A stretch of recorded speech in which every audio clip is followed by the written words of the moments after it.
Boa noite, meu querido, minha querida, você que participa conosco desse culto. Que Deus abençoe ricamente a sua vida. A primeira igreja presbiteriana de Niterói se sente honrado com sua participação neste culto, aí da sua casa ou de onde você estiver. Que Deus abençoe ricamente a sua vida, é o nosso desejo, estamos orando por isso. E se você quiser que Deus abençoe não apenas a sua vida, mas abençoar a vida de mais pessoas, cadastre-se no canal do YouTube da nossa igreja. Ative o sininho de notificação para você receber os links do culto.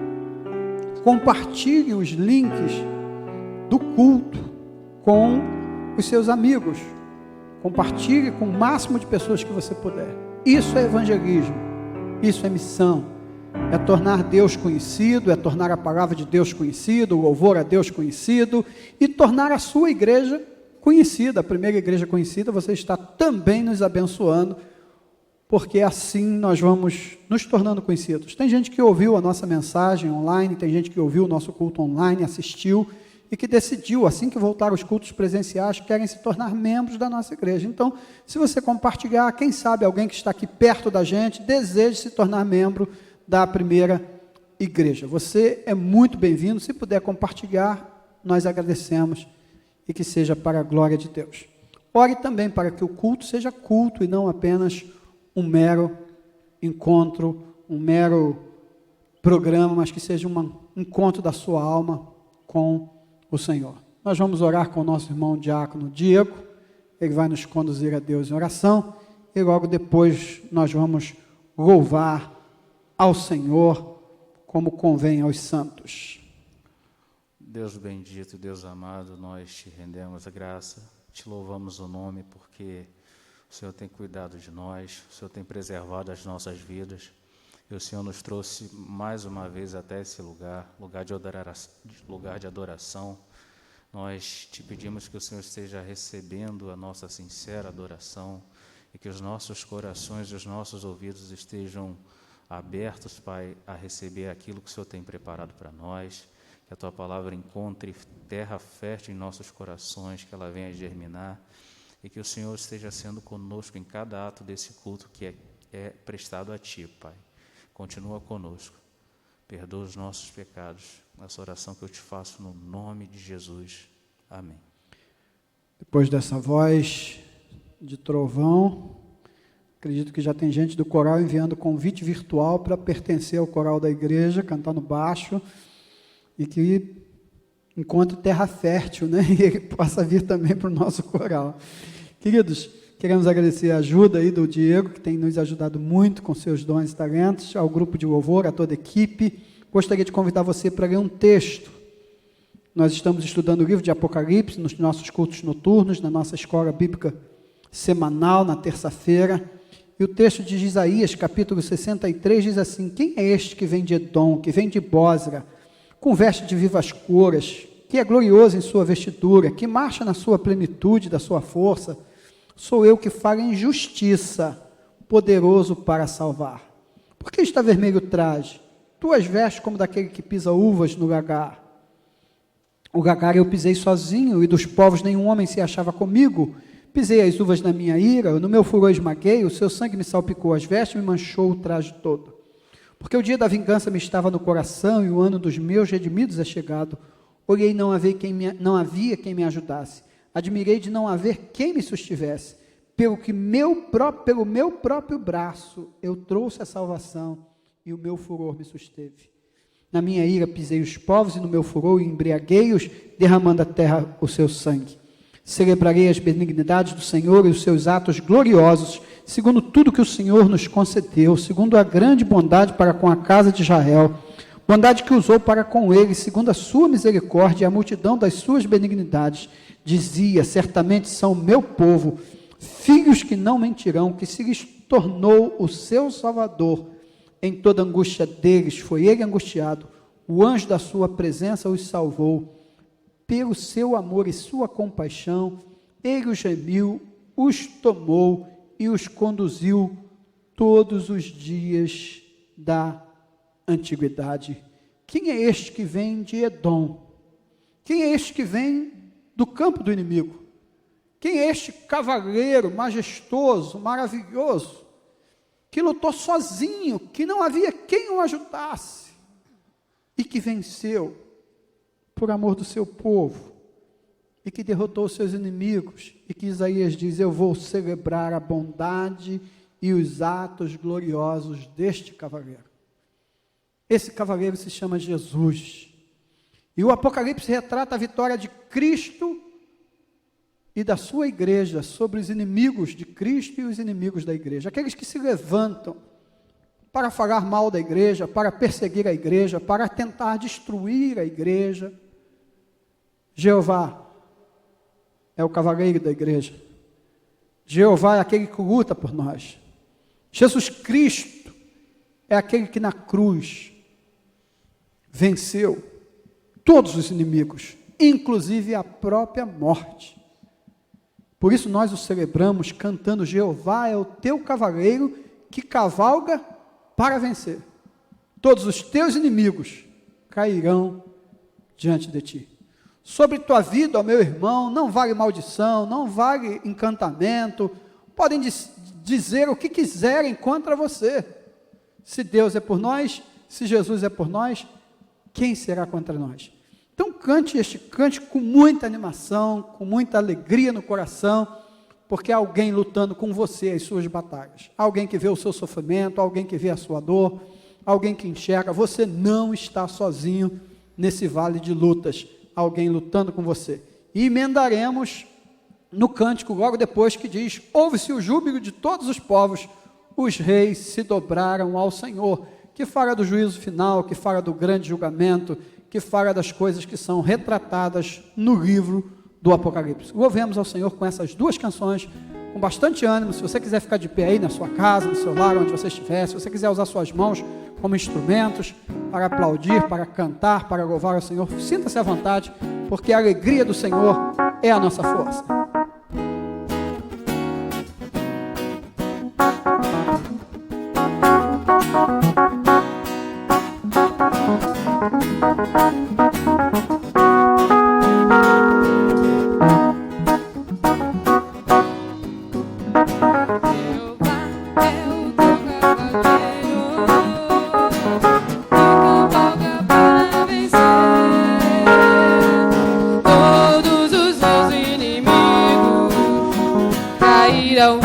Diante de ti,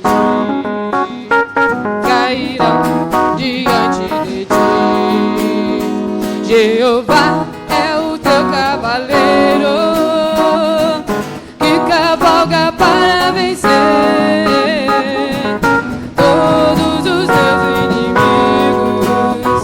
Cairão diante de ti, cairão diante de ti. Sobre tua vida, meu irmão, não vale encantamento. Sobre tua vida, meu irmão, está a bênção do Senhor. A força dos seus opressores nunca te alcançará. Existe uma nuvem de glória, existe uma chama que arde. O teu arraial ouve-se vivas de júbilo.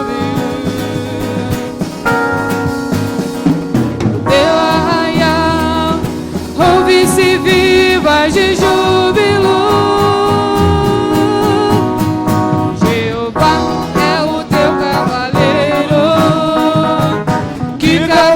Para vencer todos os seus inimigos, cairão diante de ti, cairão diante de ti. Jeová é o teu cavaleiro que cavalga para vencer todos os seus inimigos. Cairão diante de ti, cairão diante de ti, cairão diante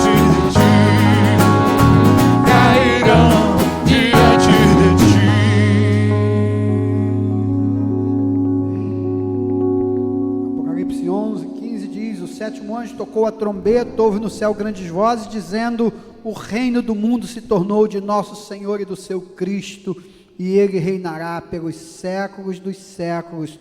Os 24 anciãos que representam a igreja do Senhor do Antigo e do Novo Testamento, que se encontram sentados no seu trono diante de Deus, prostraram com o seu rosto e adoraram a Deus, dizendo: graças te damos, Senhor Deus poderoso, que eras, porque assumiste o teu grande poder e passaste a reinar.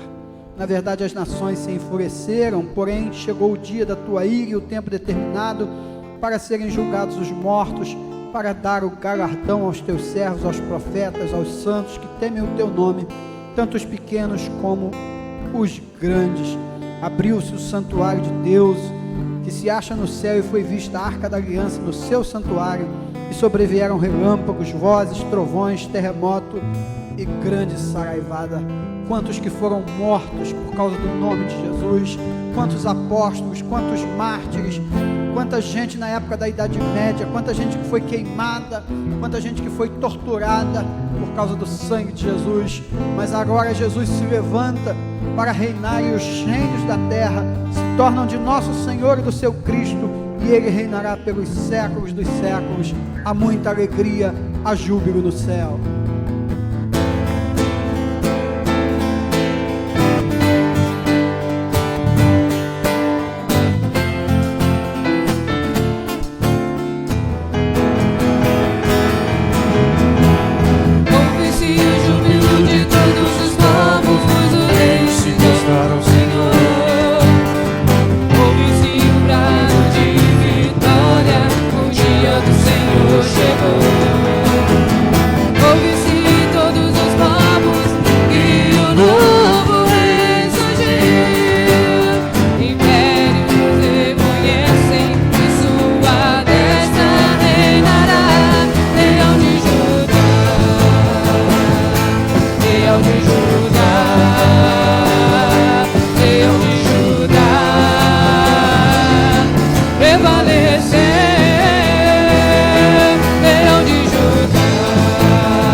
E reinará pelos séculos dos séculos. Grandes são as suas obras, Senhor Todo-Poderoso. Justos e verdadeiros são os seus caminhos. Ó Rei das nações, quem não temerá? Quem não glorificará o teu nome? Vamos orar para que o Evangelho seja conhecido no Brasil. Vamos orar para que o Evangelho seja conhecido em todas as nações. Vamos orar por missões, vamos enviar missionários, para que todos conheçam esse Deus grandioso. Grandes são as tuas obras, Senhor, em toda a terra. E nós desejamos que o teu conhecimento possa ser permeado em toda a terra para a glória do teu nome.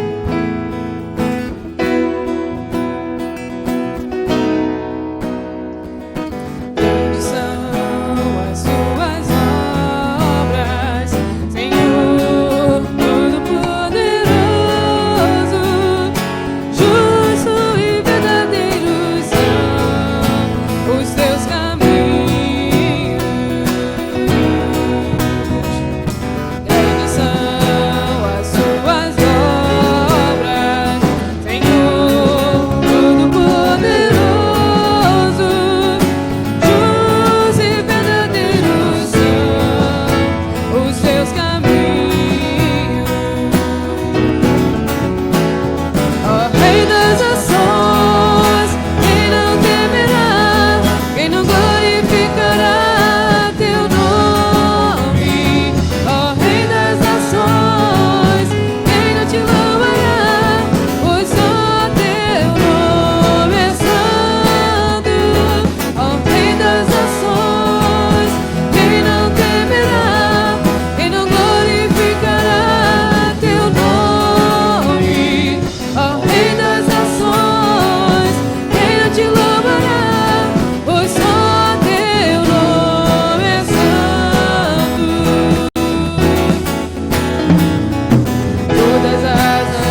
Amém, Jesus.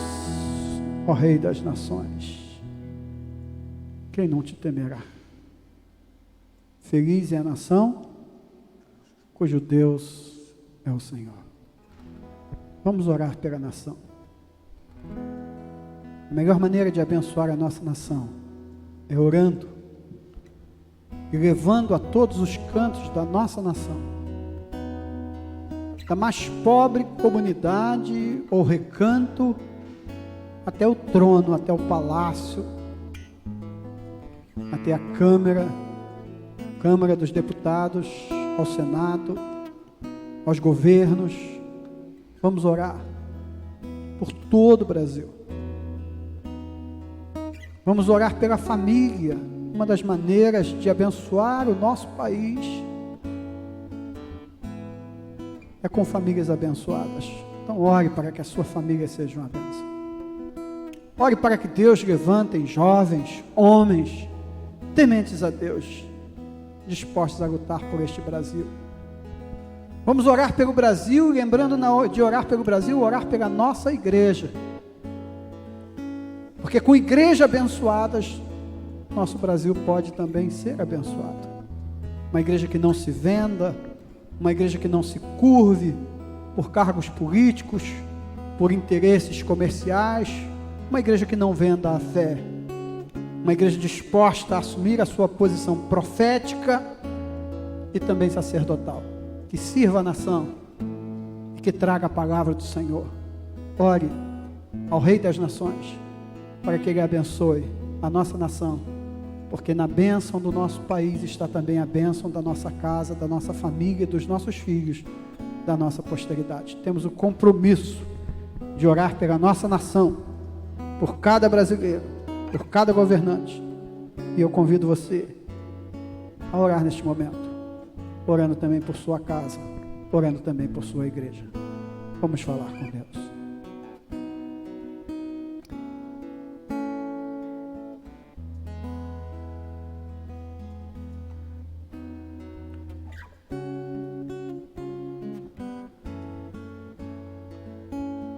Senhor, o apóstolo Paulo diz: por esta causa me ponho de joelhos diante do Pai, por toda a família que clama e que te chama e que te conhece como Pai.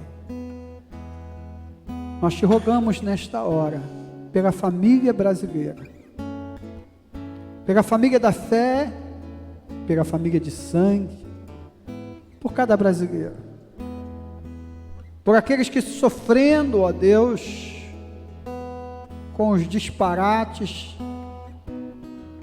de líderes que vergonhosamente vendem a alma, vendem a nação, de gente que se corrompe, de gente que com a corrupção tira da saúde do povo, tira do atendimento médico, tira do socorro aos necessitados. Ó Deus, só o Senhor pode se levantar do seu trono e agir poderosamente em nosso meio. Visita o Brasil com o teu poder. Visita a tua igreja com poder.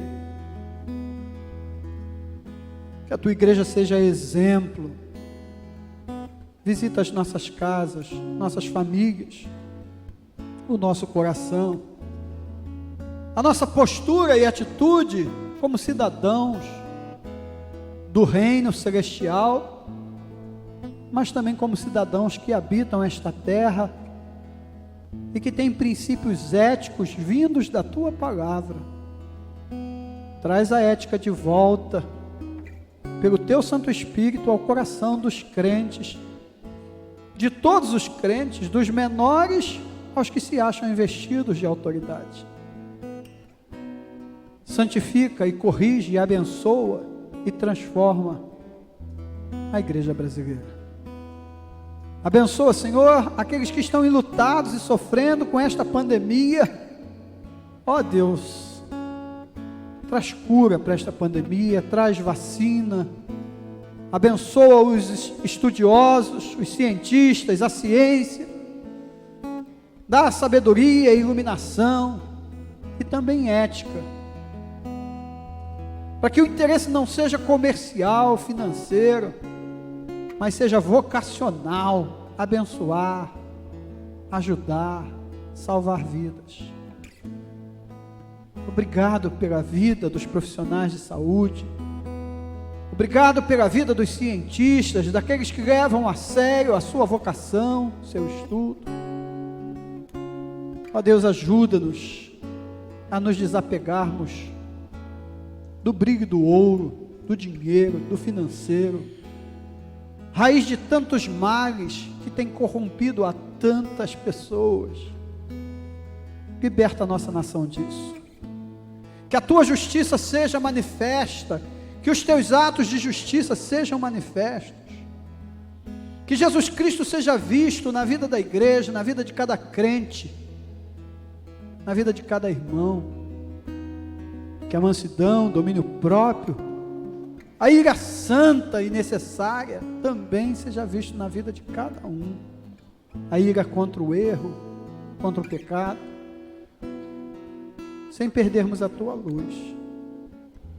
Abençoando a nação, abençoa a nossa igreja, abençoa a IPB, abençoa a primeira igreja de Niterói, sustenta e cuida da tua igreja, dos irmãos, especialmente os idosos, aqueles que apaixonados por voltar à tua casa, aqueles que estão confinados, aqueles que estão distanciados de netos, sobrinhos, filhos. Tem misericórdia deste povo, do teu povo, de cada brasileiro. Abençoa as igrejas que estão com dificuldades financeiras. O Senhor é o Deus do ouro e o Deus da prata. Age com misericórdia, age com poder. Abençoa a vida do reverendo Deodir. Cura o Senhor. Retira o Senhor do leito da enfermidade. Manifesta sobre ele a tua glória, a tua bondade, a tua misericórdia, o teu poder. E que esta cura seja para a glória do teu nome. Cura também a sua família, a sua casa. E a tantos outros pastores, líderes, que na frente, ó Deus, de batalhas, que no dia a dia, muitas vezes se deixam ser contaminados, muitas vezes na ação, na missão, conforme tem ocorrido com os profissionais de saúde também. Abençoa, Deus, a igreja de Vigar dos Teles e a toda a igreja que nessa hora carece da tua graça, da iluminação do teu Santo Espírito. Abençoa, Pai querido, o teu povo. Abençoa a nossa família, a nossa casa. Abençoa a vida da Márcia. Abençoe a vida do Felipe. Toma nas tuas mãos, ó Deus, a minha família. Abençoa a minha vida. Abençoa cada família da minha igreja.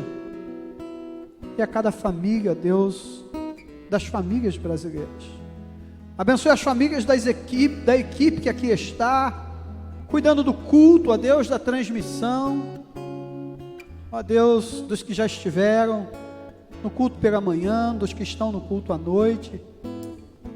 Recompensa cada um com a tua graça e misericórdia. Abençoa os que não puderam vir e os que ainda talvez nem poderão com a volta dos cultos presenciais. Que nós possamos ser cheios do teu Espírito e como guerreiros, prontos para a batalha, nós possamos nos levantar e batalhar pelo Senhor. Pelo Senhor marchamos sim. O Senhor é o nosso general. O nosso general é Cristo.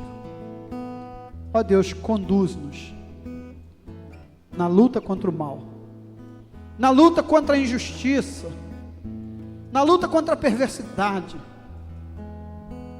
na luta, ó Deus, contra a corrupção, na luta contra tudo aquilo que desagrada ao teu coração, que machuca o pobre, o necessitado, o desprovido. Liberta-nos, ó Deus, do preconceito, do racismo e de tantas coisas horrorosas que ainda praticamos. trazemos a Ti a oração de Daniel para nós. Quando ele diz que a nós pertence o corar de vergonha, aos nossos governantes, aos nossos príncipes, aos nossos líderes, ao nosso presidente, ao nosso Senado, à nossa Câmara, aos nossos governadores, aos nossos prefeitos, aos nossos vereadores, aos nossos líderes, aos nossos legisladores, aos nossos juízes, a nós pertence o corar de vergonha, ao nosso povo. A Ti pertence a graça, a misericórdia e o perdão, e é por ela que suplicamos. Visita o Teu santuário assolado, visita a Tua igreja, que muitas vezes é motivo de vergonha, quando deveria ser motivo de orgulho, e santifica-nos, para que a Tua glória seja vista em nós, e abençoa-nos com a Tua palavra nesta noite, com o louvor desta noite, com o culto desta noite, visitando a cada lar que nos assiste, que participa conosco nesta hora, cada oração que está sendo colocada diante do Senhor, desde aquele que está no leito de enfermidade, aquele que chora o luto, ou aquele, ó Deus, que luta contra o pecado. Ouve e abençoa, ouve e responde, ouve e manifesta a Tua glória. Nós cremos em Ti, e Tu disseste que se nós crêssemos em Ti, nós veríamos a Tua glória. Aumenta a nossa fé, para que vejamos a Tua glória mais e mais, e sejamos guerreiros fortes e valentes, a lutar pela Tua vontade, pelo Teu querer, pela Tua palavra, em nome de Jesus. Amém. Louvemos ao Senhor.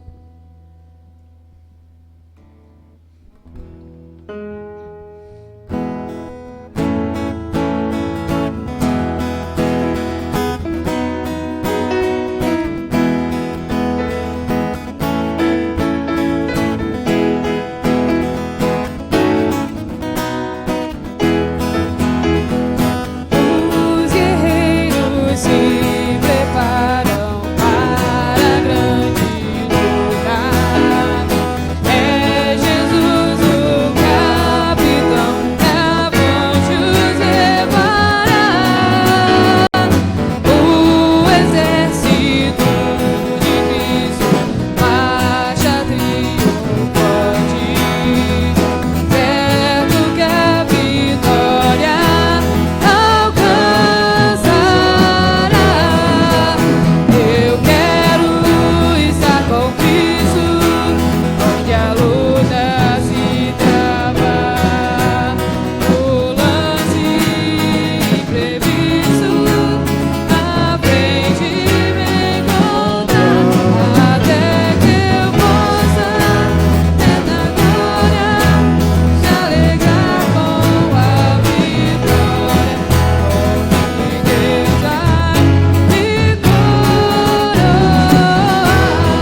sentimos a falta do diácono Maicon com seu pandeiro aqui, viu, Maicon? Fica o recado, tá? Próxima vez que formos cantar o hino, esteja aqui com seu pandeiro para nos ajudar, porque esse hino pede seu pandeiro. Nós vamos orar com o nosso irmão Vinícius, que tem nos ajudado, nos abençoado aqui na nossa transmissão, no som, e logo após o reverendo Sérgio estará trazendo a palavra de Deus, segundo aquilo que Deus colocou no seu coração, dando continuidade e conclusão a este culto de louvor, de glória ao nome de Deus. Amém. Pai querido e amado Deus, damos graças, Senhor, por tudo que Tu tens feito em nossas vidas, Pai. Obrigado, Pai, pelo Teu amor, ó Pai, derramado sobre nossas vidas, a Sua misericórdia, ó Pai, que evitam, ó Deus, que nós venhamos ser consumidos em nossos delitos, em nossos erros. Pai, nessa hora, ó Deus, queremos, ó Pai, estar, ó Pai, ouvindo mais um pouco de Ti, Senhor. Que a Sua palavra, Pai, possa ser abençoadora em nossos corações, porque cremos que Tu já falaste ao coração do Seu servo, Pai. Que ele possa conduzir esse momento, ó Deus, falando aquilo, ó Deus, que Tu já colocaste no seu coração. Ó Pai, obrigado, ó Pai. Em nome santo de Jesus, ó Deus, que agradecemos. Amém.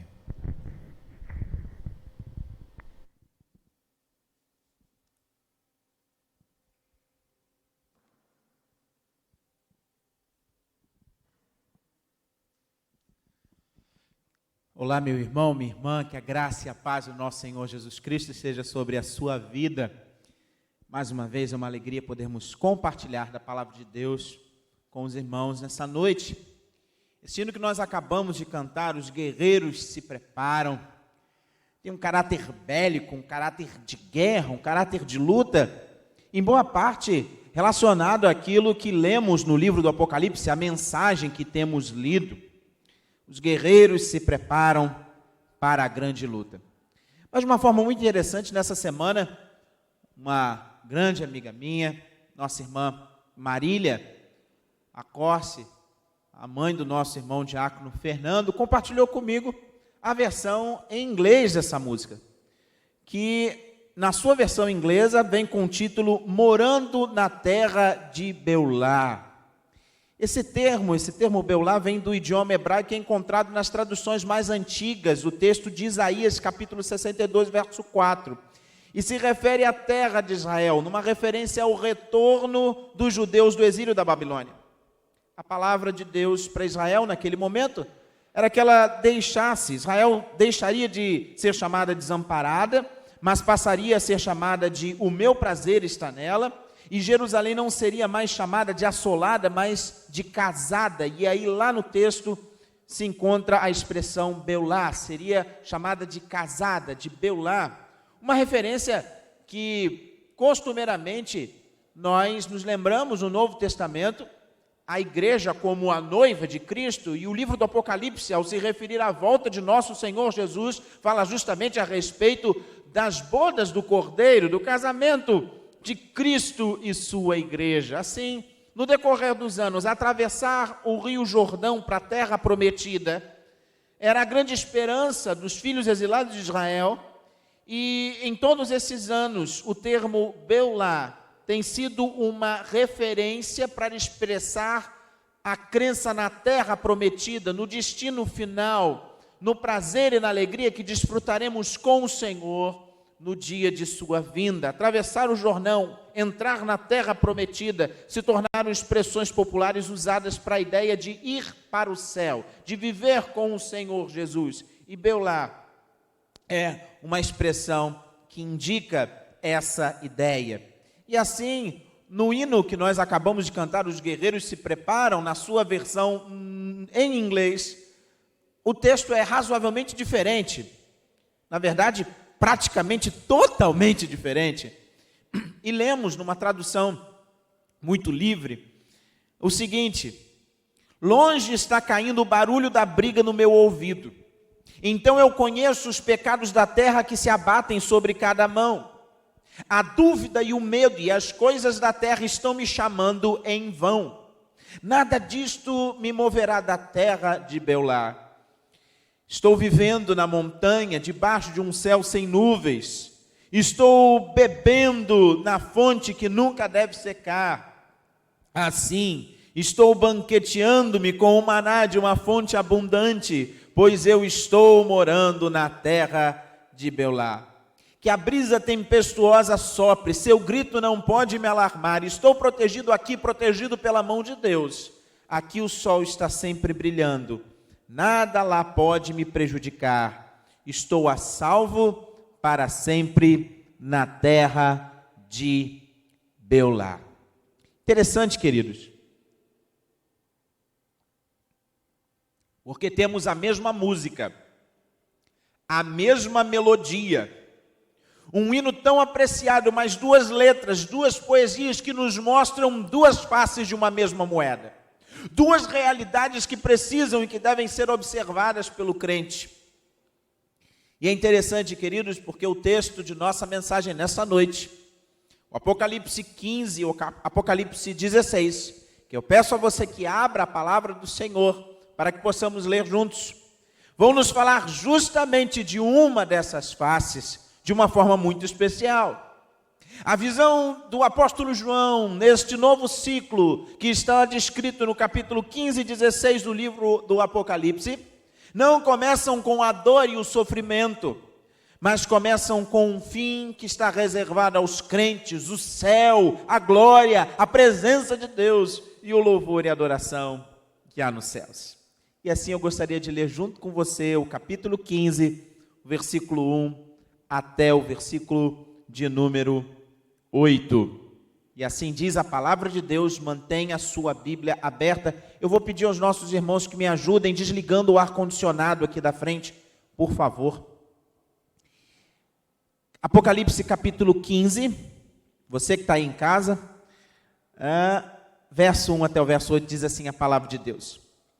Vi no céu outro sinal grande e admirável, 7 anjos, tendo os 7 últimos flagelos, pois com este se consumou a cólera de Deus.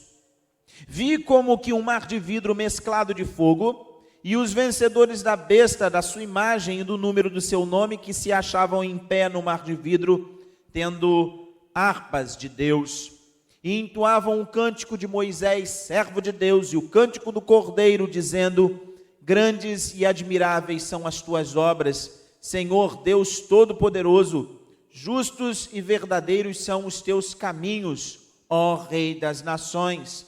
Quem não temerá e não glorificará o teu nome, ó Senhor? Pois só tu és santo. Por isso todas as nações virão e adorarão diante de ti, porque os teus atos de justiça se fizeram manifestos.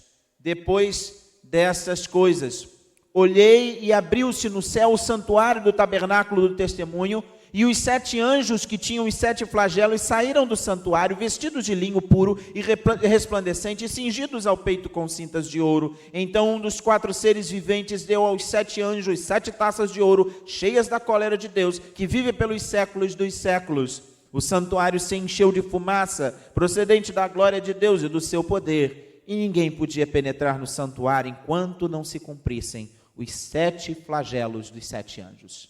Vamos orar? Santo e eterno Deus, te louvamos e te adoramos e te imploramos agora. Ilumina nossa mente e o nosso coração, para que a tua palavra faça morada em nossas vidas e sejamos transformados por ela, em nome de Jesus. Amém. No ciclo anterior, nos capítulos 12, 13 e 14, o foco principal esteve na batalha espiritual, nos convocando como guerreiros do Senhor a estarmos preparados. A batalha espiritual que a igreja trava neste mundo contra o diabo, que já sabe que está derrotado, e por isso tenta fustigar a igreja, busca tentar a igreja, para que a igreja fale, para que ela se desvie, por meio da besta do falso profeta, agindo por meio desse sistema mundano e corrupto, e pela falsa filosofia, pela falsa religião. Satanás ele vai articulando a sua ação até o dia em que o anticristo se manifestará de forma final e definitiva. A igreja, os eleitos de Deus, não vão sucumbir à paródia satânica de Cristo, mas muitos de nós vão precisar, se necessário, ser fiéis até a morte, assim como muitos dos nossos irmãos no primeiro século, os primeiros leitores desse texto. O fim daquele ciclo, do capítulo 12 ao 14, nos mostrou Cristo Jesus com os salvos, com os selados. Nos mostrou a queda de Satanás e seu reino representados na Babilônia e a salvação dos crentes e o juízo aos não crentes. E agora os capítulos 15 e 16 formam uma nova unidade, em que um capítulo apresenta o outro. E o capítulo 15, verso 1, menciona os 7 anjos com os 7 últimos flagelos. E o capítulo 16, do verso 1 ao 21, descreve os anjos, cada um derramando uma das 7 taças da ira de Deus sobre a terra. Esse componente dos 7 flagelos forma o último ciclo na série interligada de 7 selos, 7 trombetas e 7 flagelos. Mais uma vez nós vemos que essa unidade conclui com uma referência distinta ao julgamento de Deus sobre os descrentes. É o chamado paralelismo progressivo. Em termos cronológicos, eles indicam a ação de Deus no decorrer da história, no período entre a primeira e a segunda vinda de Cristo, exercendo juízo e misericórdia, e intensificando a sua ação no decorrer da história, alertando o pecador contra o juízo que virá e acalentando a igreja, para que a igreja não desfaleça na sua luta, para que a igreja não esmoreça, mas compreenda que Deus continua soberano. E assim os ciclos vão demonstrando o juízo de Deus, que vai sendo revelado progressivamente até o dia do fim. O ciclo dos selos registra a seguinte expressão: a 4ª parte da terra. O ciclo das trombetas, nós lemos a respeito de 1/3. Essas expressões, elas apontavam para um juízo parcial, não no sentido de que Deus é injusto, que exerce parcialidade no seu juízo, no sentido qualitativo, mas no sentido quantitativo. Ou seja, são juízos parciais porque ainda não é o juízo total, não é o juízo final, mas Deus vai exercendo juízo no decorrer da história, desde a primeira até a segunda vinda de Cristo, para que os homens sejam alertados, para que os homens atendam ao chamado ao arrependimento. Esse último ciclo, no entanto, termina no julgamento completo e total. Quando o 7º anjo derramou a sua taça, uma alta voz no trono de Deus afirma: está feito, está completo, está realizado. Em resumo, os 3 ciclos dos selos, das trombetas e das taças se seguem um ao outro com castigos cada vez mais severos, e o último caracteriza o fim. As trombetas simbolizam um alerta, uma advertência sobre a ira vindoura. As taças falam da ira consumada de Deus, da cólera consumada de Deus. Se nas trombetas a ira estava misturada com misericórdia, agora as taças introduzem a ação direta de Deus contra os inimigos do seu povo. E nós vemos a ira de Deus experimentada sem mistura pelos ímpios. Há aqui uma progressão em relação aos selos e às trombetas. O alvo específico das taças são aqueles que não se arrependem, preferindo continuar nos seus pecados. No entanto, essa visão sobre o juízo que vai se manifestar no dia final começa falando do céu. Nos primeiros 4 versículos do capítulo 15, João ele olha para o futuro e ele prevê o que vai acontecer quando o conflito terminar. Ele fala da vitória obtida por aqueles que superaram o poder e a influência da besta, e assim ele registra o cântico de Moisés e o cântico do Cordeiro, e nos 4 versículos seguintes, do verso 5 ao verso 8, ele descreve o templo e os 7 anjos. E é desse local, do trono de Deus, do templo, onde ele está sendo adorado, por meio desses anjos, que os flagelos se originam e são cumpridos. João afirma que com os 7 anjos e os 7 flagelos, já se consumou a cólera de Deus. Ele tem uma visão do último dia e assim ele escreve no passado. Ele escreve como se estivesse vendo do futuro para trás. Para nós é promessa. Para nós é destino. Vai se concretizar, vai se realizar. João ele começa a sua descrição do juízo de Deus, começando da sua visão do céu, porque o céu é o nosso alvo, é a certeza de que são bem-aventurados os mortos no Senhor, que desde agora morrem no Senhor. É essa certeza, a certeza dessa bem-aventurança que nos dá esperança e vigor aqui na terra. É essa esperança que nos dá vigor aqui nesta vida, é a certeza dada pelo Espírito Santo de que aqueles que entregam a sua vida ao Senhor Jesus como Senhor e Salvador das suas vidas, vão descansar das suas lutas, e aqueles que já partiram, já descansam. Isso nos incentiva, isso nos motiva. Não há nada melhor, mais eficaz para nos incentivar, para nos motivar do que seguir a nossa carreira, conhecendo o final. E o script dessa história, as cenas do próximo capítulo nos mostram que a vitória é certa. Jesus já venceu e vai conceder vitória final à sua igreja. E alguns detalhes aqui são dignos de nota. A visão se volta para o tempo celestial, onde os crentes em Cristo são vistos como aqueles que venceram esse mundo, aqueles que foram purificados aos olhos de Deus, aqueles que estão num culto contínuo, ininterrupto a Deus. O fogo no mar representa a santa ira de Deus contra os pecadores. Os santos temem ao Senhor e glorificam a Deus por seus atos de salvação. E aqui esse cântico é referido como o cântico de Moisés, como o cântico do Cordeiro. Referem-se essas duas expressões à obra de salvação realizada por Deus na história. No Antigo Testamento, o ato de salvação mais destacado da história de Israel foi a sua libertação do cativeiro egípcio, que nos lembra a última praga. Está lá no livro do Êxodo, a praga dos primogênitos. Quando o sangue do cordeiro foi colocado nos umbrais das portas dos hebreus, e por isso eles foram salvos, e a seguir, a salvação operada por Deus fechou, abriu o mar para que eles passassem, e fechou o mar sobre Faraó e os seus exércitos que perseguiam o povo que havia saído do Egito. No Novo Testamento, Cristo é o Cordeiro de Deus, que tira o pecado do mundo e liberta da escravidão da morte e do pecado. E nesse trecho nós temos referências a diferentes textos do Antigo Testamento. O cântico entoado pelos céus, o cântico entoado nos céus, o cântico desses salvos deve ser um modelo para a nossa adoração na terra. A adoração dos salvos exalta a pessoa de Deus porque reconhece que Ele é o Senhor Todo-Poderoso. A adoração dos salvos, ela exalta as obras de Deus, reconhecendo a providência de Deus, a atuação de Deus na história, os caminhos de Deus. A adoração dos salvos exalta os caminhos de Deus. As obras de Deus são grandes e admiráveis. A sua forma santa, sábia e justa de governar tudo aquilo que acontece. A adoração dos salvos, ela exalta o triunfo final de Deus, ou seja, a manifestação do seu juízo no último dia, quando todas as nações vão vir diante dele e vão adorá-lo. A visão da adoração no céu, no entanto, é seguida da descrição do juízo de Deus. E algo fundamental é digno de nota aqui. Nós lemos sobre o templo da tenda do testemunho. A palavra testemunho refere-se à arca da aliança que foi colocada no Santo dos Santos. A arca continha as duas pedras nas quais foram escritos os 10 mandamentos. Em resumo, essa palavra aqui refere-se aos 10 mandamentos, que foram a condição básica da aliança de Deus com o seu povo, tal como ele se revelou no Monte Sinai.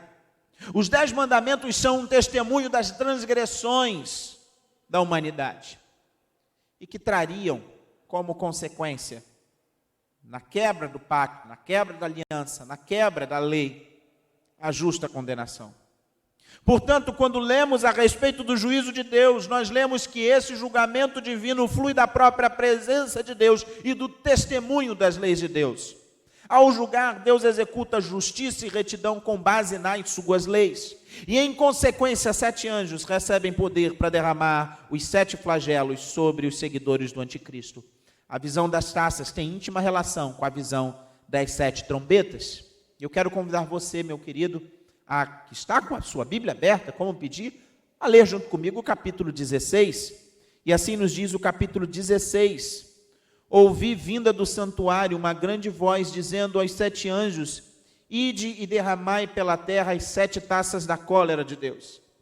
Saiu, pois, o primeiro anjo e derramou a sua taça pela terra, e aos homens portadores da marca da besta, adoradores da sua imagem, sobrevieram úlceras malignas e perniciosas. Derramou o segundo a sua taça no mar, e este se tornou em sangue como de morto, e morreu todo ser vivente que havia no mar. Derramou o terceiro a sua taça nos rios e nas fontes das águas, e se tornaram em sangue. Então ouviu o anjo das águas dizendo: Tu és justo, tu és e que eras o santo, pois julgaste estas coisas. Porquanto derramaram sangue de santos e de profetas, também sangue lhes tem dado a beber, são dignos disso. Ouvi do altar que se dizia: certamente, ó Senhor Deus Todo-Poderoso, verdadeiros e justos são os teus juízos. O quarto anjo derramou a sua taça sobre o sol, e foi-lhe dado queimar os homens com fogo. Com efeito, os homens se queimaram com intenso calor e blasfemaram o nome de Deus, que tem autoridade sobre esses flagelos, e nem se arrependeram para lhe darem glória. Derramou o quinto a sua taça sobre o trono da besta, cujo reino se tornou em trevas, e os homens remordiam a língua por causa da dor que sentiam, e blasfemaram o Deus do céu por causa das angústias e das úlceras que sofriam, e não se arrependeram das suas obras. Derramou o sexto a sua taça sobre o grande rio Eufrates, cujas águas secaram, para que se preparasse o caminho dos reis, que vem do lado do nascimento do sol. Então vi sair da boca do dragão, da boca da besta, da boca do falso profeta, 3 espíritos imundos, semelhantes a rãs, porque eles são espíritos de demônios, operadores de sinais, e se dirigem aos reis do mundo inteiro, com o fim de ajuntá-los para a peleja do grande dia do Deus poderoso. Eis que venho como vem o ladrão, bem-aventurado aquele que vigia e guarda as suas vestes, para que não ande nu e não se veja a sua vergonha. Então os ajuntaram no lugar em que hebraico se chama Armagedon. Então derramou o sétimo anjo a sua taça pelo ar, e saiu grande voz do santuário, do lado do trono, dizendo: feito está. E sobrevieram relâmpagos, vozes e trovões, e ocorreu grande terremoto, como nunca houve igual desde o que há gente sobre a terra. Tal foi o terremoto forte e grande. E a grande cidade se dividiu em 3 partes, e caíram as cidades das nações, e lembrou-se Deus a grande Babilônia para dar-lhe o cálice do vinho do furor da sua ira. Todas as ilhas fugiram, e os montes não foram achados. Também desabou do céu sobre os homens grande saraivada, com pedras que pesavam cerca de 1 talento, e por causa do flagelo da chuva de pedras, os homens blasfemaram de Deus, porquanto o seu flagelo era sobremodo grande. A visão das taças tem íntima relação com a visão das 7 trombetas. É interessante que quando lemos o ciclo das trombetas no capítulo 8, no capítulo 9 do Apocalipse, vemos referências exatas, as mesmas referências que temos no capítulo 16. No capítulo 8, verso 7, lê-se a respeito do juízo sobre a terra. No verso 2 do capítulo 16, sobre a terra vem o juízo. No capítulo 8, verso 9, se fala a respeito do juízo sobre o mar. No capítulo 16, verso 3 também. No capítulo 8, verso 10, nós lemos a respeito do juízo sobre rios e fontes. E no capítulo 16, verso 4, também vemos juízo sobre rios e fontes. No capítulo 8, verso 12, nós lemos sobre o sol, a lua e as estrelas. E no capítulo 16, verso 8, lemos a respeito do sol. No capítulo 9, verso 2 e o verso 5, lemos a respeito de escuridão e de tortura. No capítulo 16, verso 10, nós lemos sobre escuridão e sofrimento. No capítulo 9, no verso 14, nós lemos sobre o rio Eufrates. Também há referências sobre o rio Eufrates no capítulo 16, verso 12. No capítulo 9, verso 3, nós lemos sobre vozes no céu. No capítulo 16, verso 17, nós também lemos a respeito da voz que vem do trono. 7 anjos, com os 7 últimos flagelos. Para o apóstolo João, 7 é símbolo de totalidade, é sinal de completude. O número 7 representa a plenitude, então essas taças da ira representam o final e completo derramamento da ira de Deus sobre o mundo. São os últimos flagelos no sentido da sua inevitabilidade, da sua finalidade. No primeiro flagelo a terra é atacada, no segundo flagelo o mar é atacado, no terceiro flagelo os rios são atacados, no quarto flagelo o céu é atacado, no quinto flagelo há tormento. Nessas primeiras taças vemos de forma clara também as referências às pragas do Egito, quando se fala de úlceras, quando se fala de águas tornadas em sangue e trevas. E mesmo quando lemos no sexto e no sétimo flagelo também, lê-se a respeito de rãs e saraivada. parte daquilo que também ocorreu quando das 10 pragas do Egito. Na sexta taça, de forma especial, e no seu flagelo, nós lemos sobre o rio Eufrates, aqui se referindo à destruição da Babilônia e à salvação de Israel, essa destruição que já foi citada no ciclo anterior, quando se anunciou a queda da Babilônia, e que nós vamos ver mais à frente de forma detalhada nos próximos capítulos do Apocalipse. Também aqui se fala a respeito de um lugar chamado Armagedon. A palavra Armagedon significa monte de Megido. O problema que nós encontramos nessa afirmação é que em Israel, a região do Megido, um lugar de importantes batalhas travadas na história, não é um monte, mas é uma planície.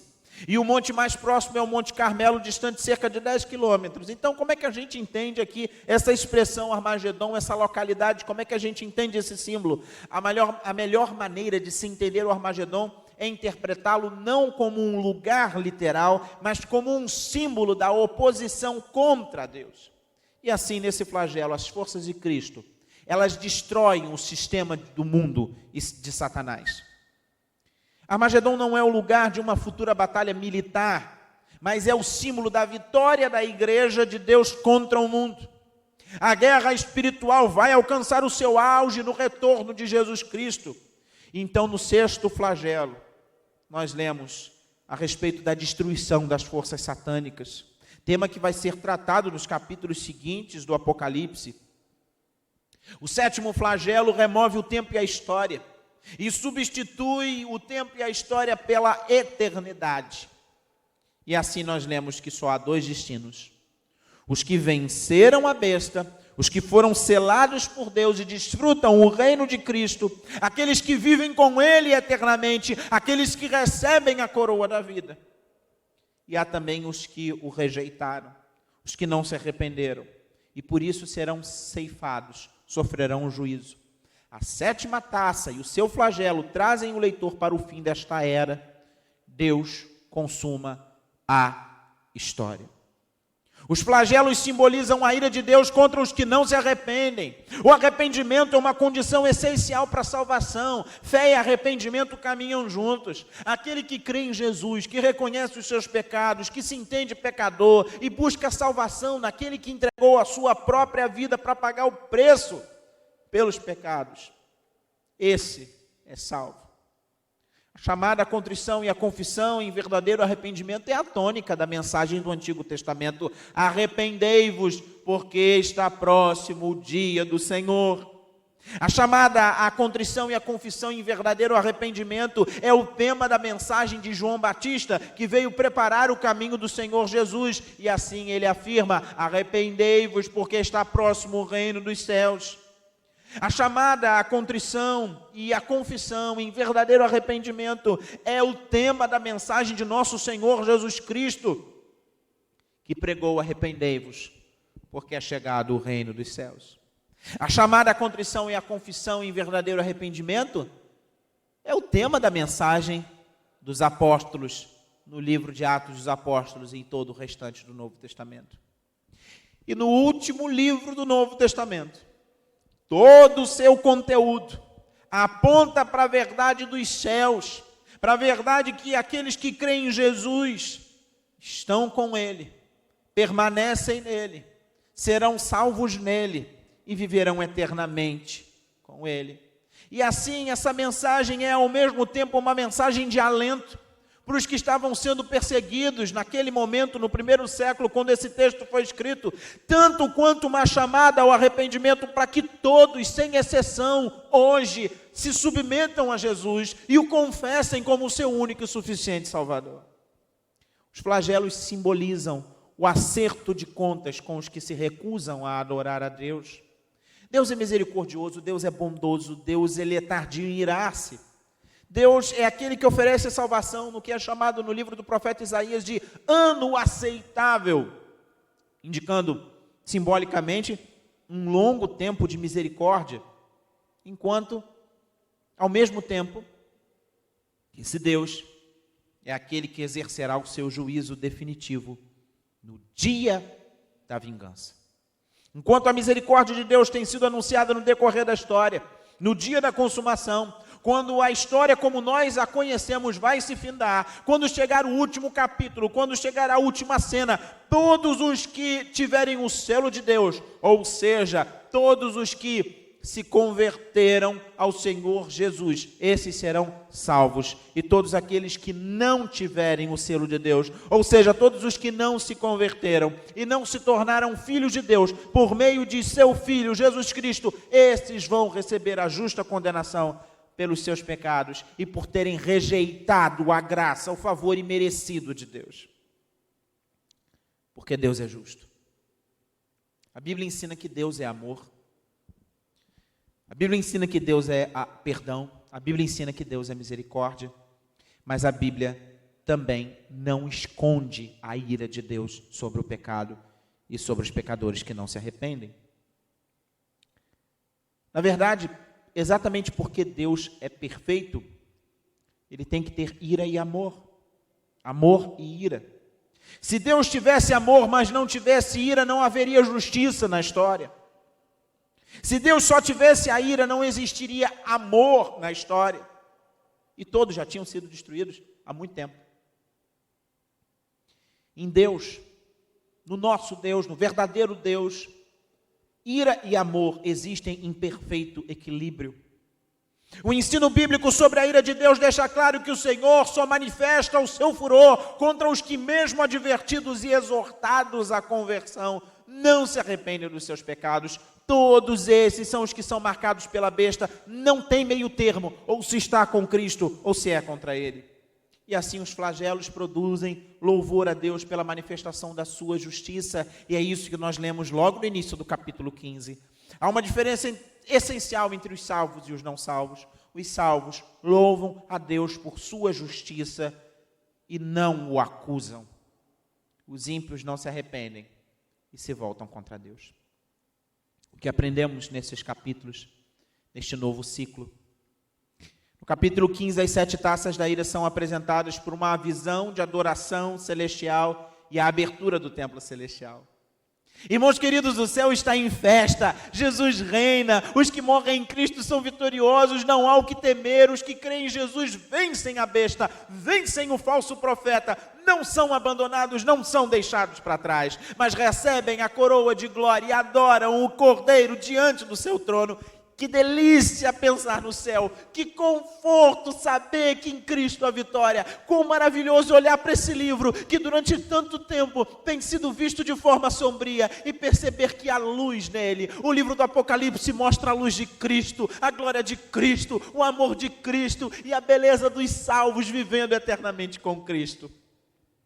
Quão maravilhoso também olhar para esse livro que anuncia a volta de Jesus e saber que Deus é justo, que toda injustiça, toda impiedade, toda a corrupção e tudo que é mal e pecado não vão ficar impunes.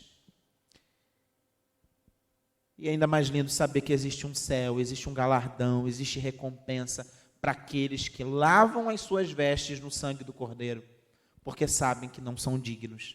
Digno é o Cordeiro. Sabem que não tem mérito, quem tem mérito é o Cordeiro. Sabem que são pecadores, quem é sem pecado, e quem é completamente justo é o Cordeiro.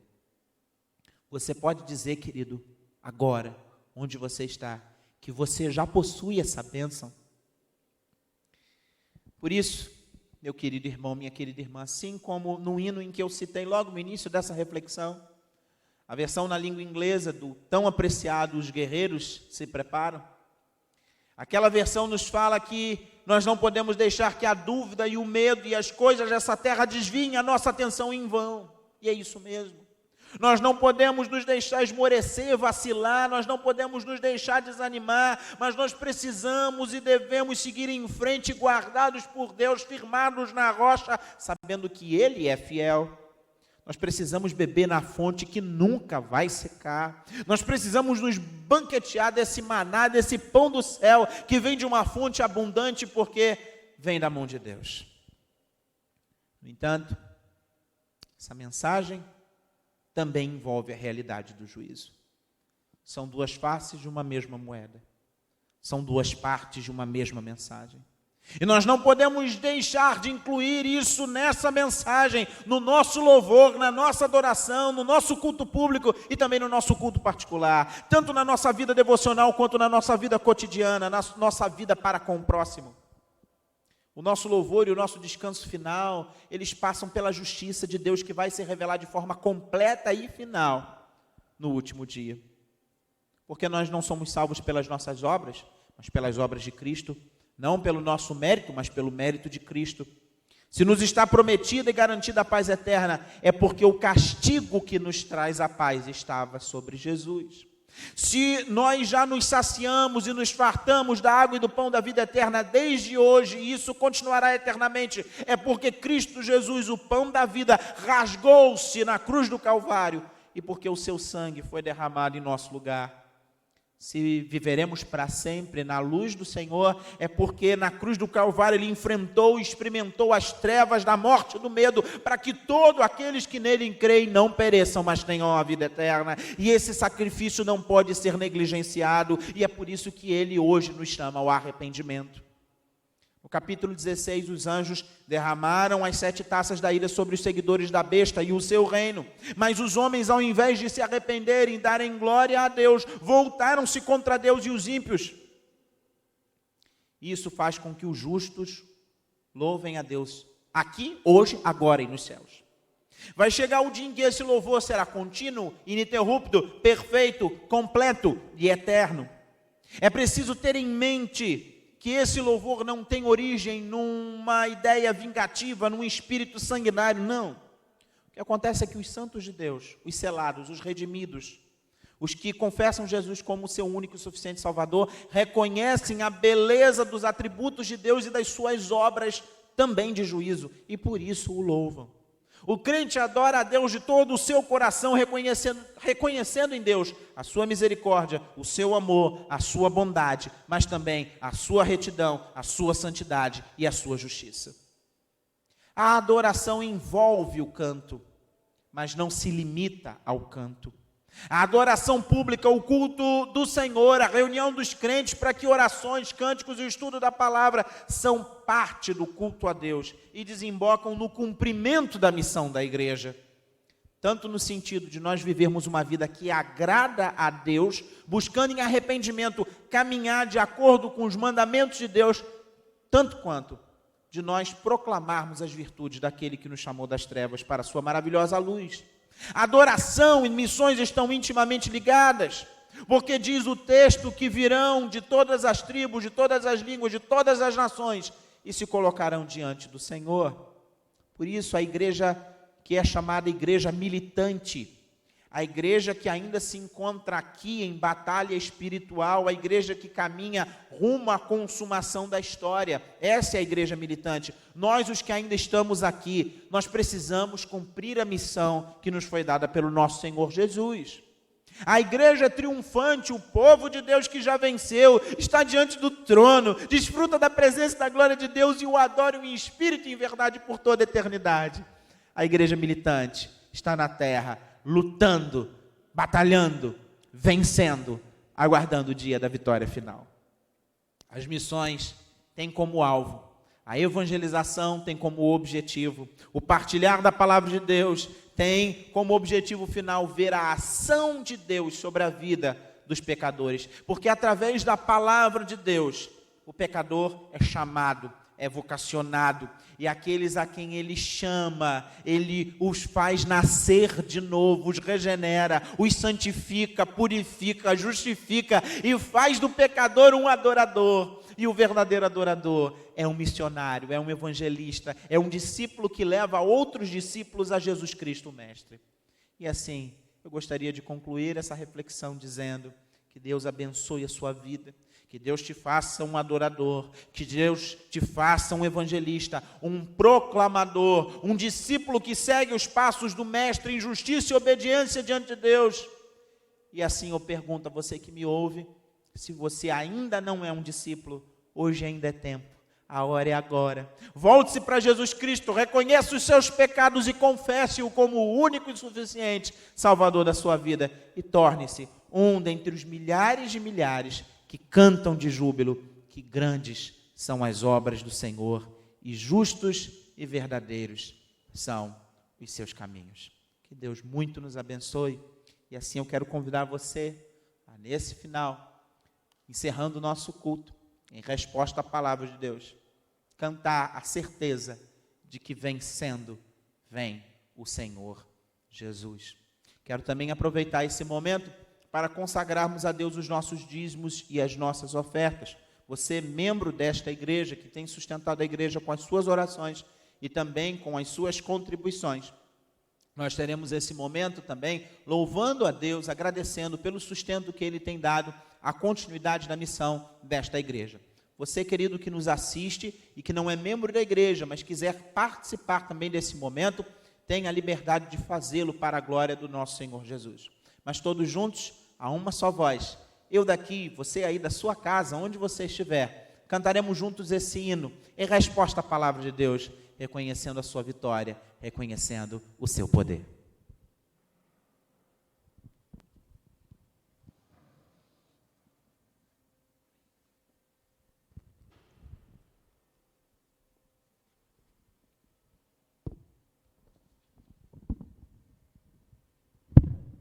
Esse é o hino 212 da harpa cristã, não, do Inário Batista, do cantor cristão.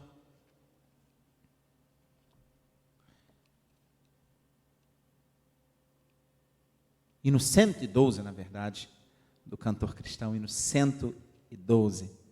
Cantemos juntos em louvor ao nosso Deus.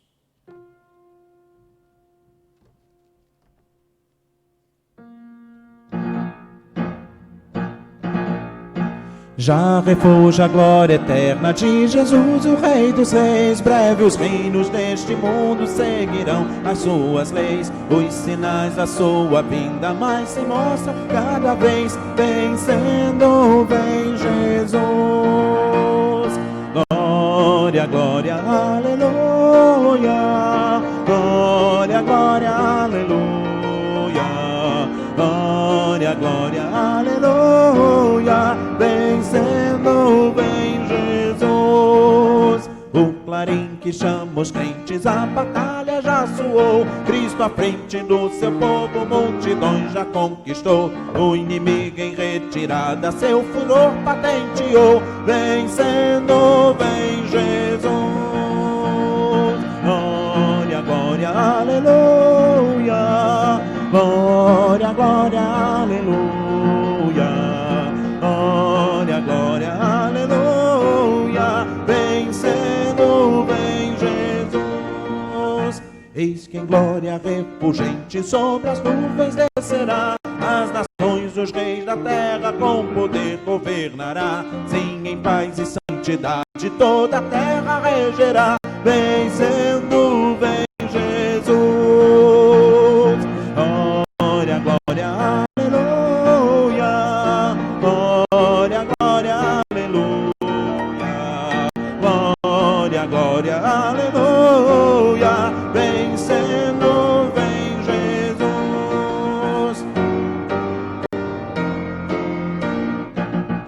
E por fim entronizado as nações há de julgar. Todos grandes e pequenos o juiz hão de encarar. E os remidos triunfantes em fulgor hão de cansar. Vencendo vem Jesus.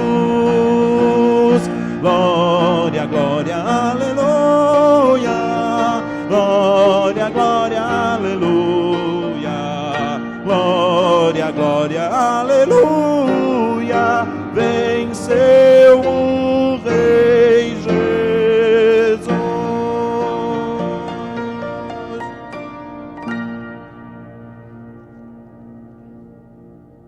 Vamos orar, queridos, encerrando esse culto. Deus, obrigado por mais um domingo, pela bênção de pertencermos ao Senhor. Agora, Pai, para a glória do Teu nome, que o Senhor nos disperse em paz, que o Senhor conceda saúde e proteção aos Teus servos, e que o Senhor nos conduza nessa nova realidade que temos vivido, nos animando e confortando, sabendo que mesmo na batalha que temos vivido, o Senhor é vitorioso e há de nos conceder a vitória final. Que assim seja, Deus querido, em nome de Jesus. Amém. E o Senhor te abençoe e te guarde. E o Senhor faça resplandecer, faça resplandecer sobre ti o seu rosto e tenha misericórdia de ti. E o Senhor sobre ti levante o seu rosto e te dê a paz.